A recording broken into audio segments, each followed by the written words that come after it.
Ciudad de México. David, muchísimas gracias de nueva cuenta por estos minutos para Reporte MN. Abel, a ti, de nueva cuenta, gracias por contemplarnos y saludo a todo el teleauditorio. David, en otras ocasiones ya habíamos platicado de este tema, la delincuencia organizada en la capital del país, incluso también de la extorsión, y recientemente el gobierno federal afirmaba que este delito no se tenía registrado, que no había denuncias, que algunos casos en Michoacán, que algunos casos en Guerrero, pero está aquí en la Ciudad de México, extorsión y reclutamiento de menores de edad para convertirlos en sicarios. ¿Cuáles son las condiciones que debe tener una ciudad para que estén operando estas organizaciones delictivas con estos objetivos y lográndolo? Obviamente ayer pues se les asestó un golpe, pero lo estaban haciendo.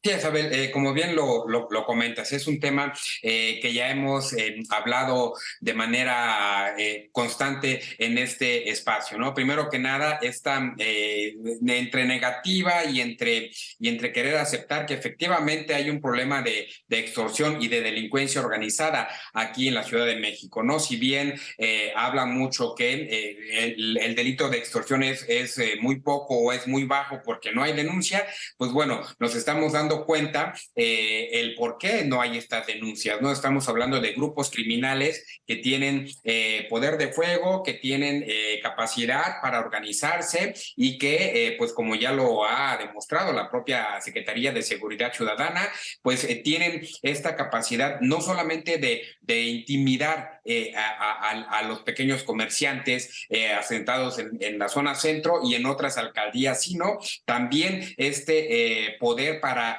expandirse a otros territorios. Estamos hablando que este grupo al que lograron desmantelar, según la propia autoridad, cobraba entre 50 y 100 mil pesos mensuales a cada uno de los negocios que ya tenía en su lista. Estamos hablando de por lo menos cerca de 50 negocios entre la alcaldía Cuauhtémoc y la Venustiano Carranza, que digamos, este podría ser el menor de los males, digamos, ¿no? Porque lo que realmente le debe de preocupar a la autoridad capitalina es que en este caso, este grupo perteneciente justamente a la Unión Tepito, que tiene una conexión directa con la Unión Tepito, pues resulta que ya tienen esta capacidad y esta estructura para reclutar a jóvenes, para reclutar a pequeños sicarios, para reclutar a gente que se dedique a vender droga y exportarlas, por llamarlo de alguna manera, hacia el Caribe mexicano, ¿no? Si tú recuerdas,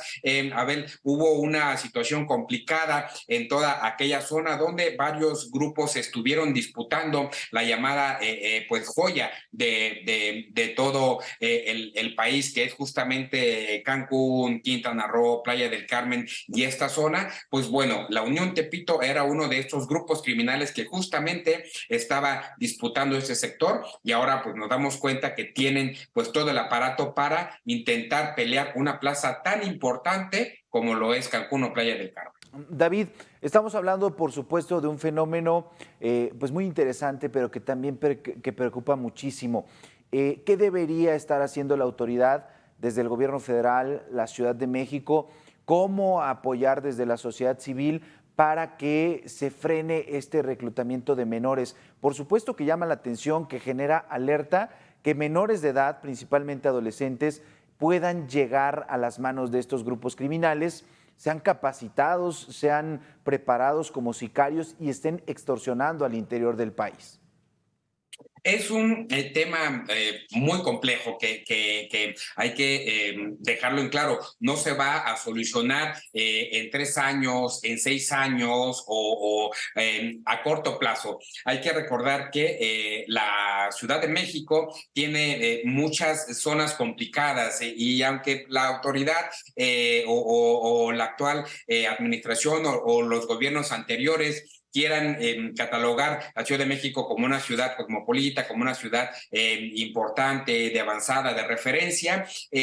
Hay muchos puntos que son pues el mercado fácil para la delincuencia organizada. Estamos hablando, por ejemplo, por mencionar algunos rápidamente, la zona de los alrededores de Iztapalapa, la frontera que tiene con el Estado de México, con Ciudad Neza. Lo mismo sucedería en la Gustavo A. Madero, donde hay pues mucha delincuencia, donde hay pues esta suerte como de tierra de nadie entre la frontera también con el Estado de México. Tenemos lo que está sucediendo en los pueblos casi que están en los alrededores de Tlalpan, también frontera con Morelos. Es decir, la delincuencia organizada tiene mucho mercado aquí en la Ciudad de México. Lo que le compete a las autoridades, tanto locales como federales, es primero realmente hacer trabajo de campo, trabajo social, para que estos jóvenes tengan una opción diferente y una pues verdadera opción que les pueda hacer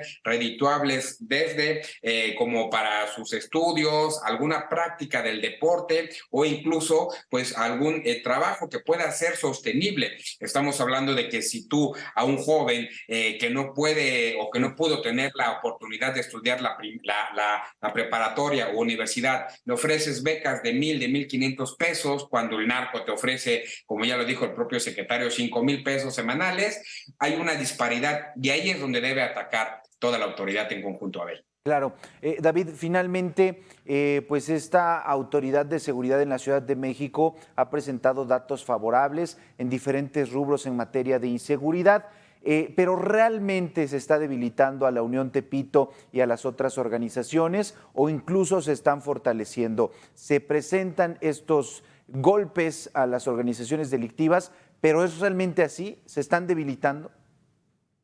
Hay que entender cómo funciona ya una estructura criminal organizada, una estructura criminal que ya enraizó. Estamos hablando que, por ejemplo, para hacer un símil, el cártel Jalisco Nueva Generación, el cártel de Sinaloa o el cártel de la familia michoacana, por ejemplo, que es el referente inmediato que tenemos de esas estructuras. Si bien hablamos que pues ya se detuvo al Chapo Guzmán, si bien hablamos que se está debilitando el círculo cercano de El Mencho, líder del cártel Jalisco Generación, o si bien hablamos de que ya se detuvieron a los líderes principales de la familia michoacana, la estructura como tal sigue operando. Es decir, el hecho que se detenga al Chapo o al líder visible de un grupo criminal inmediato no significa la debilitación de esta estructura criminal. ¿Por qué? Porque ya enraizaron